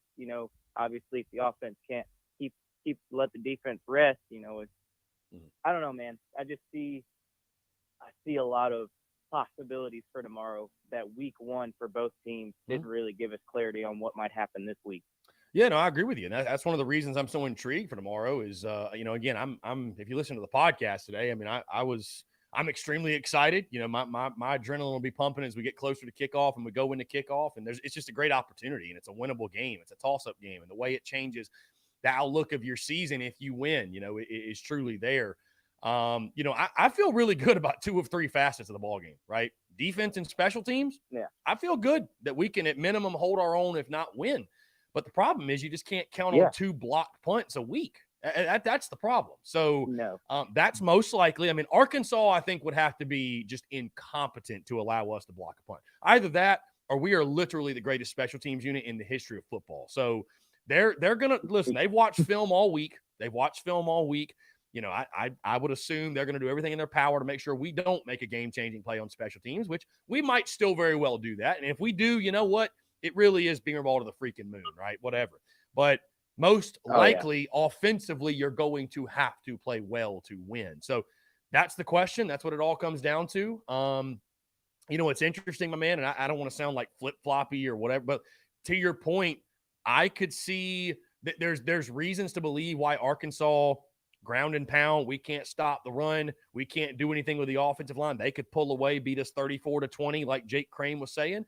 I think there's plenty of reasons to believe this is going to be a back and forth close game like I predicted. I agree with you. I like the under a lot. That's why I locked in under 53. I've got 26-20 as the final. It would not totally shock me if Carolina won this football game, right? Because I could see your defense making some plays. Maybe special teams does make a play, and maybe you're able to expose. You've got the playmakers and the weapons to expose Arkansas in the secondary. But when you're making predictions and picks, you got to go off of what you know. And as I said over the summer, I did not like the matchup then because of I thought you were going to be improved on both sides, line of scrimmage. But week 2, I didn't think you would see it that early in the season. And absolutely nothing happened in week 1 on our side specifically to make me feel like that's to feel any better about that matchup, if that makes sense. So I do think it's a close back and forth game. I don't see this being some blowout, but are we going to consistently win at the point of attack enough to snatch victory away from Arkansas on their home field? I got to see it before I pick it, man. I got to see it. Right. Yeah, and there's one thing that I haven't really heard a lot of people talking about with this game. Another game that I feel like could indicate the possibility of Carolina pulling it off is I hate bringing up the Muschamp era, I really do. But the game against Georgia, when we somehow managed to pull out an overtime win against Georgia, I think the defense got to get some good turnovers. You got to maybe, obviously, just like special teams, you can't rely on it, but some defensive points would be great. But every other unit has got to help out the offense as much as they can, even if the defense can't score. Put them on Arkansas half of the field and give us a chance to pull some points out of there. Yeah. I mean, no, for sure. For sure. I also look at it too, though, man, and say, you know what? The offense has got to hold up their end of the bargain. I mean, I just, if you can't score. Right. I mean, I just like I agree with you, right? Win, however, I don't give a damn if we win 7-3 tomorrow. I don't really, if we're 2-0, we're 2-0.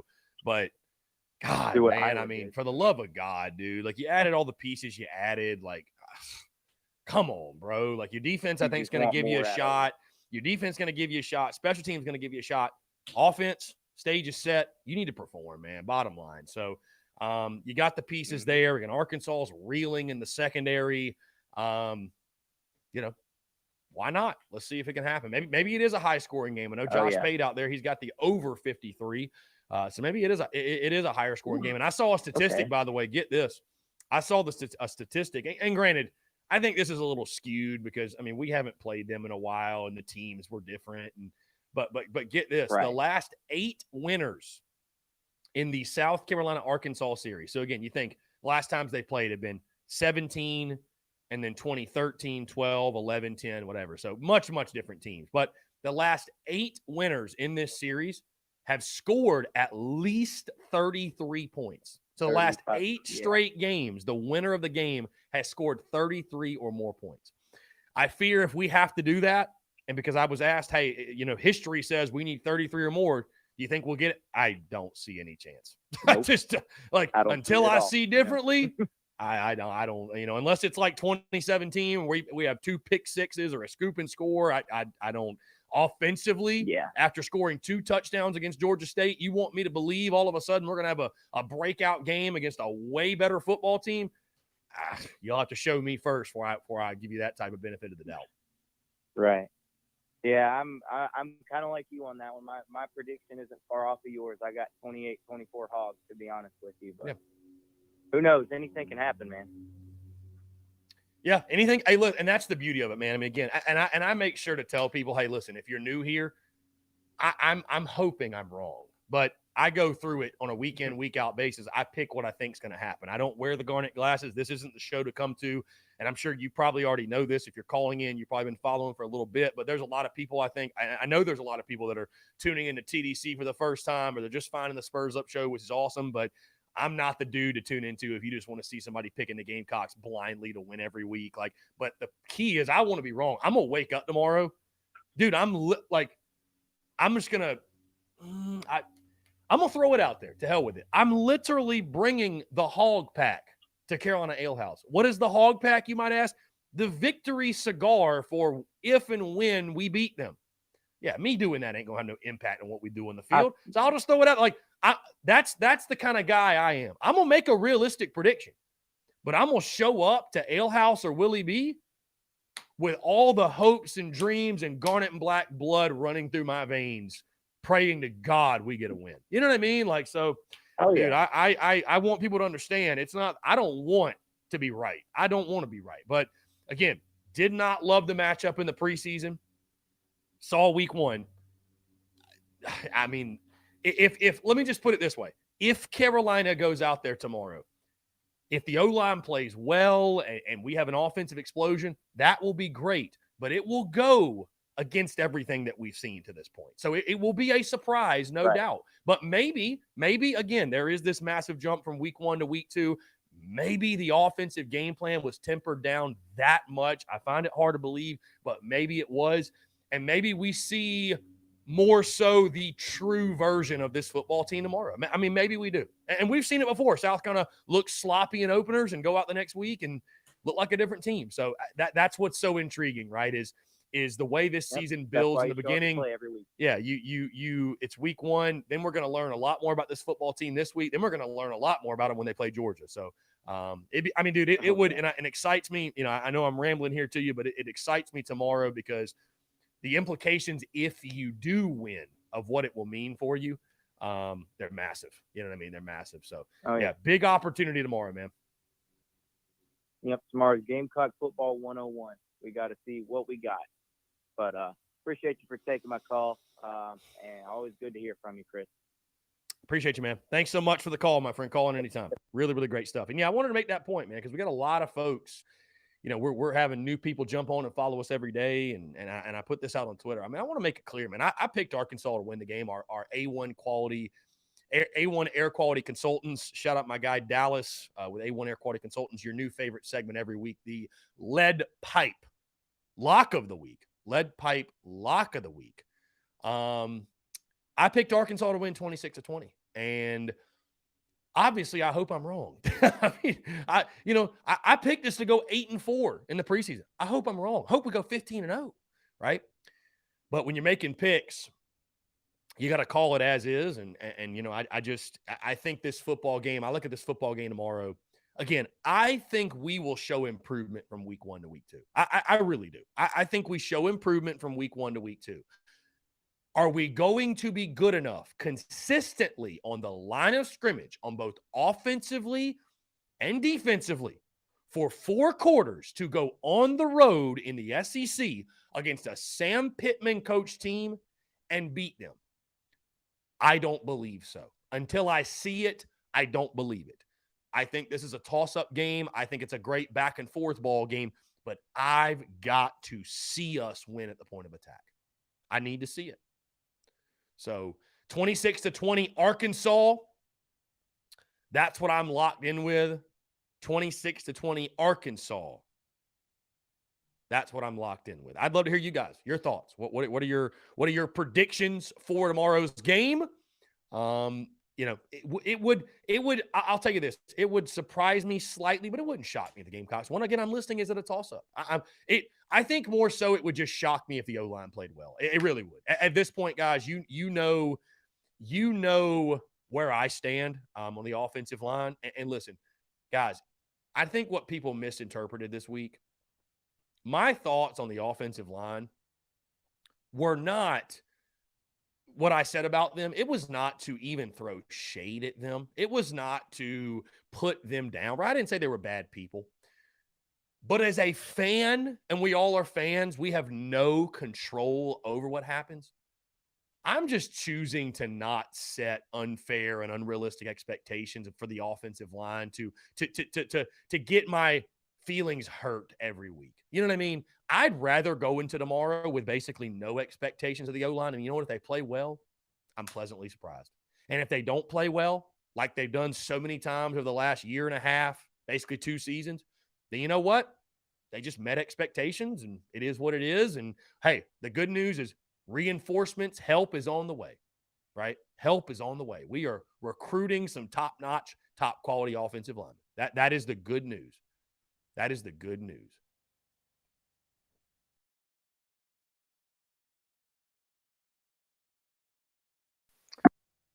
Let's jump to the phone lines here. Evan, what's up, man? How are you? Good. How are you? Good, man. Just hanging out. What's up? Hey, just wanted to throw in something. I think I'm with you. I'm very excited about the game tomorrow. I think tomorrow for us to, in my opinion, we all got opinions, right?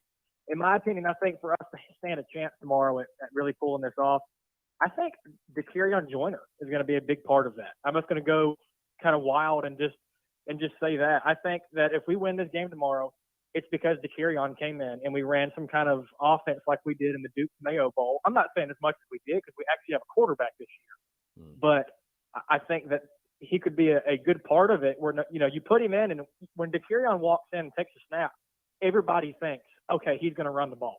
And that's how it always is. So if you get Dakereon back there, they snap it to him, and he passes the ball, that opens up a whole lot of stuff, in my opinion.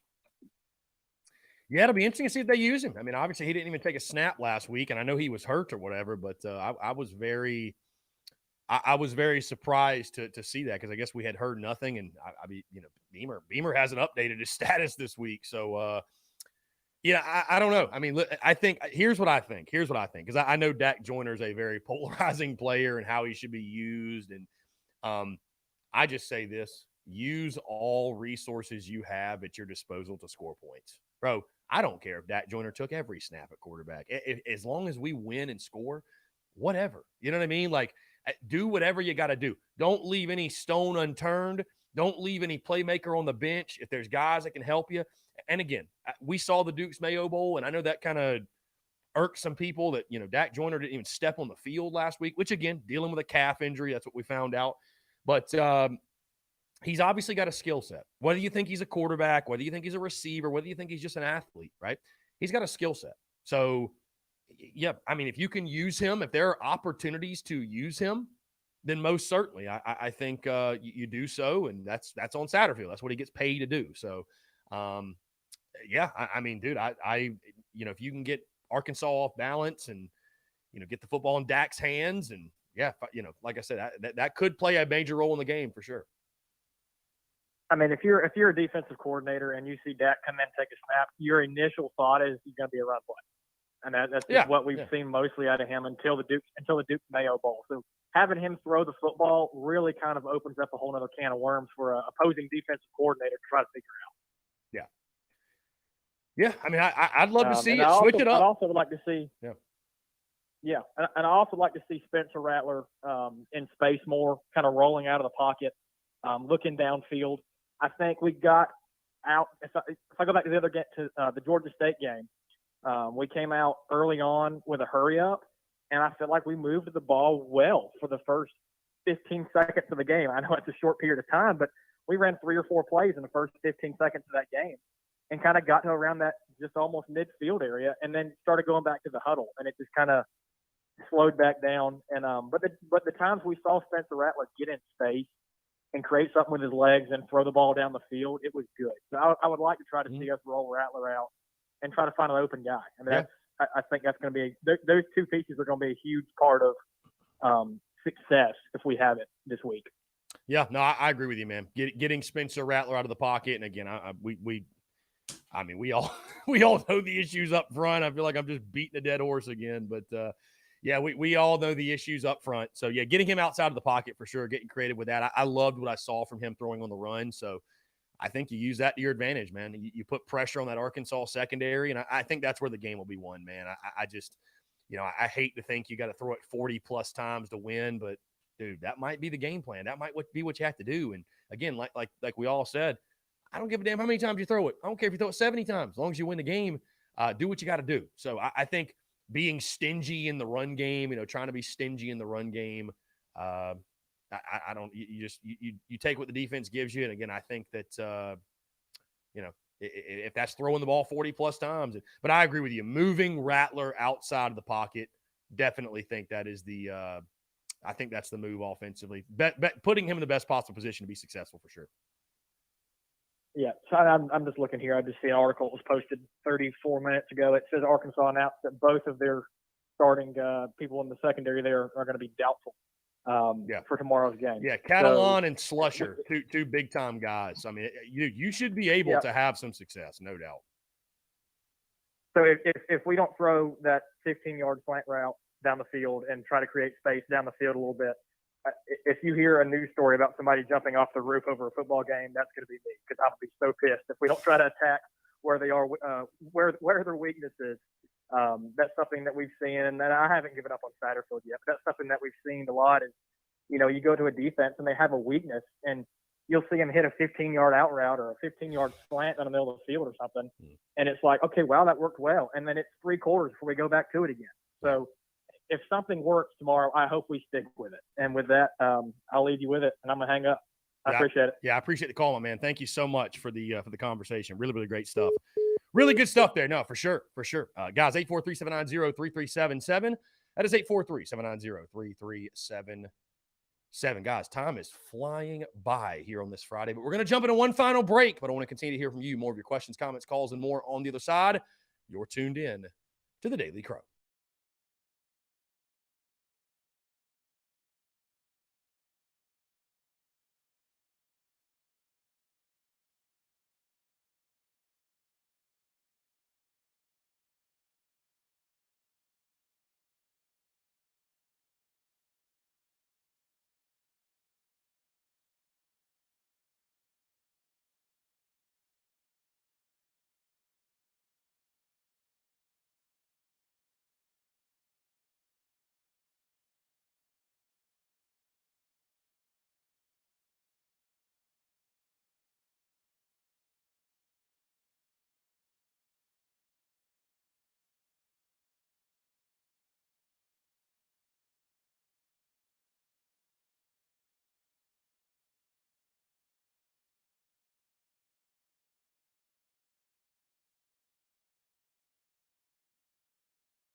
All right, guys, we're back. Final 10 minutes or so here on the Daily Crow, taking your questions, comments, calls, 843-790-3377. Again, we are less than 24 hours away from kickoff as the Gamecocks open SEC play against the Arkansas Razorbacks. Carolina looking to start off SEC play 1-0. And again, it's a great opportunity, man. You listen to the podcast today, episode 700. I mentioned a little bit earlier, we're just a couple thousand downloads away from 1 million all-time downloads. Obviously, I'll be sharing that with you guys once that hits and once that happens. Again, appreciate y'all being patient and rolling with the punches with the technical stuff. I don't know what's going on. I really don't. I'm hopefully it's just going to go away. But anyways, appreciate you guys tuning in, man. Thank y'all so much for the love and support this week. And again, man, just a huge opportunity. Let's jump to the phone lines here. What's going on, man? How are you?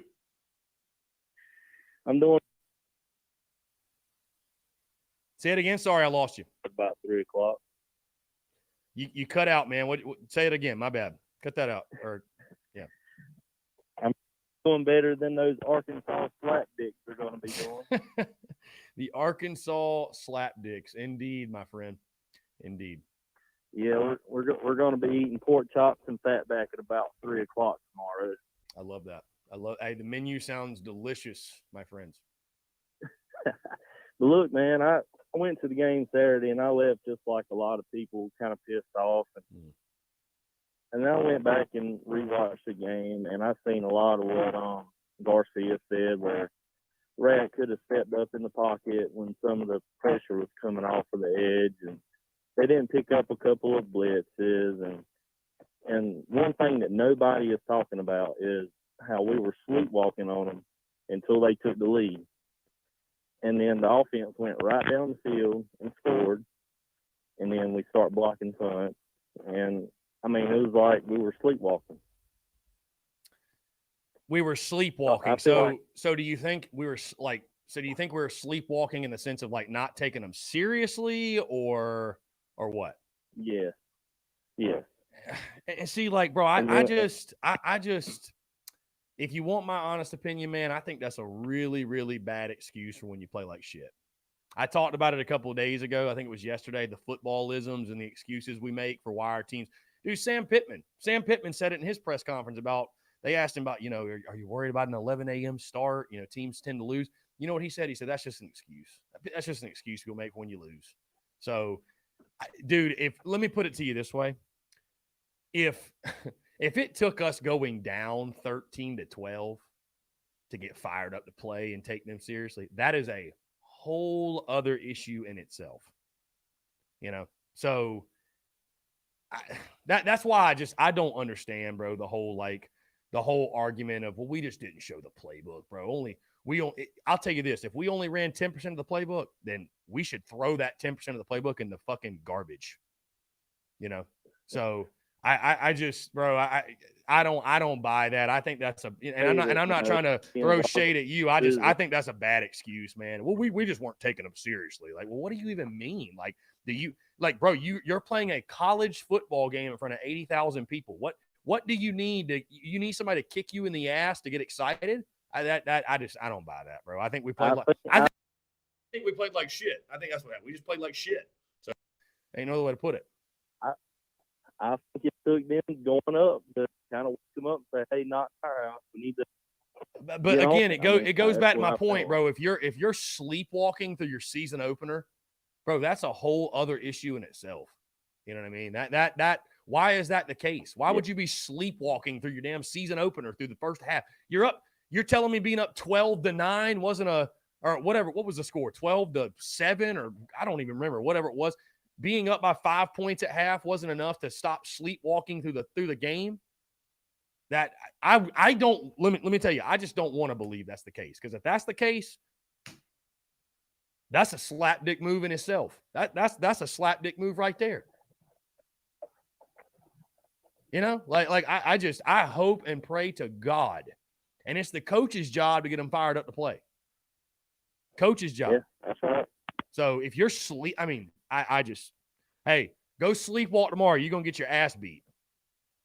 Oh, that's facts. But I think you know, no disrespect to you or anybody else, man. I just think that's a bad excuse when you're playing like ass. I think people, because it's harder for people to, and I don't know what the hell's going on in the background there with his sound. I apologize, but I don't know, it sounded like I don't know what he was doing, but that's just another one of those footballisms, man. I just, and it's an excuse to make people feel better. Duck call. It's an excuse to make, because here's the thing. What I've noticed, guys, talking ball for a while and doing this for a while, it just makes folks like Jake Crane had no issue saying it, right? Jake had no issue saying it. What Jake said, if I were to say it, oh, it would just set Gamecock Twitter ablaze, right? What did Jake say? Jake said, those offensive linemen, they got into position. That's the scary part. They got into position and got their ass whooped. Got their ass whooped. What did Jake Crane say? He just said they're not good enough. The players just aren't good enough. But fans don't want to hear that. They don't want to hear that.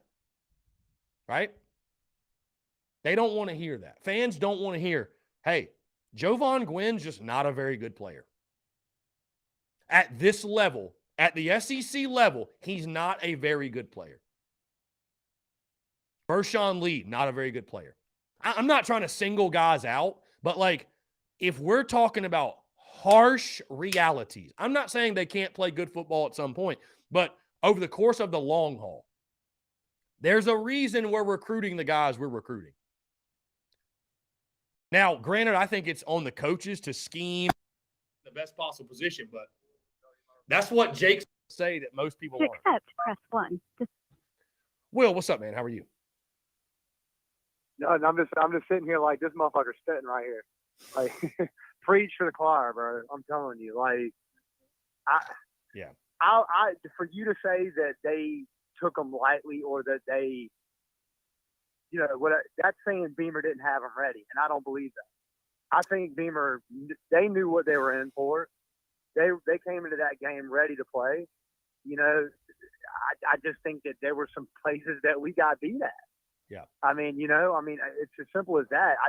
With you, like with the coach speak, I'm right with you. I just don't believe we held. I mean, I'm sure we didn't show all our cards on offense, but what would you hold back? You don't hold back when you can't score. We couldn't score the ball.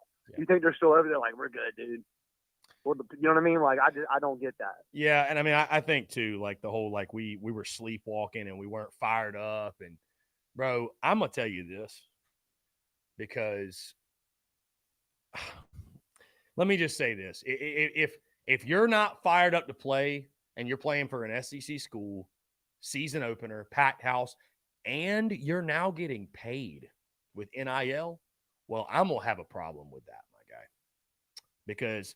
You know, I said what I said about the O-line this week, stand by, and I had a lot of people coming to my mentions saying, man, they're just college kids, man. Just take it easy on them. And I get it, man. They're not in the NFL, but the days of amateurism and guys not being paid, that's over, bro. That's over. They're practically paid professionals now. And it's not like I'm calling them bad people, but like to that point, man, like, bro, you're out here getting paid and you want to tell me you ain't fired up to play?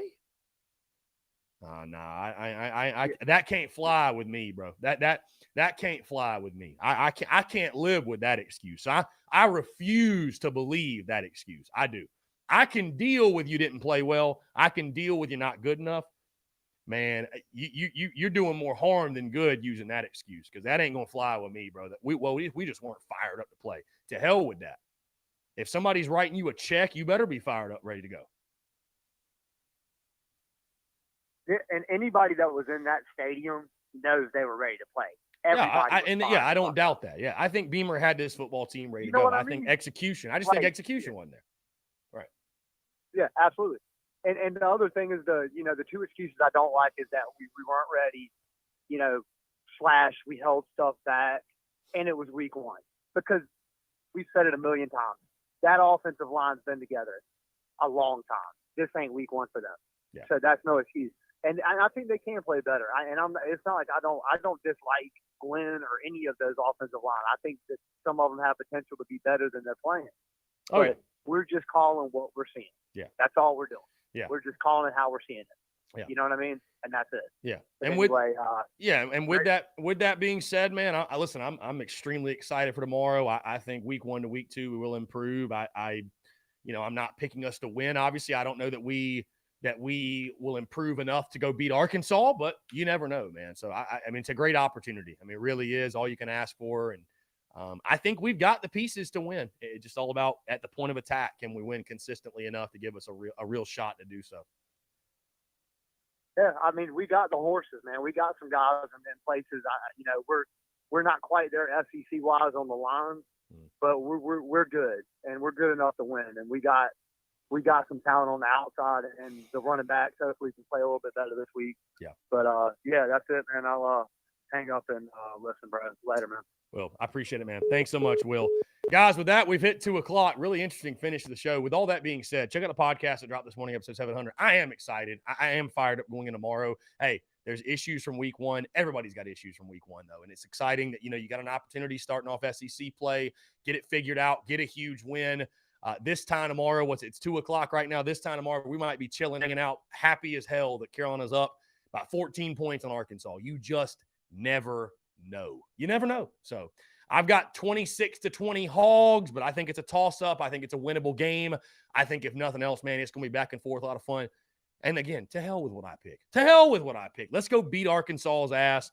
Guys, thank y'all so much for yet another fantastic week, yet another successful week. Please go check out the podcast that dropped this morning, episode 700, talking everything with the Arkansas game tomorrow. Top storylines, key matchups, keys to the game, and I lock in my prediction, our A1 Quality Air Services lead pipe lock of the week. Thank you so much, everybody who called in, who commented, all the engagement, all the banter, guys. Thank you all for being patient with some of the technical issues. Either way, though, man, beauties in the banter, the Daily Crow in the books for the week. Appreciate y'all tuning in. I'll leave you with this. Go Cox, beat Arkansas, and we will talk to you on Monday. Y'all have a great weekend.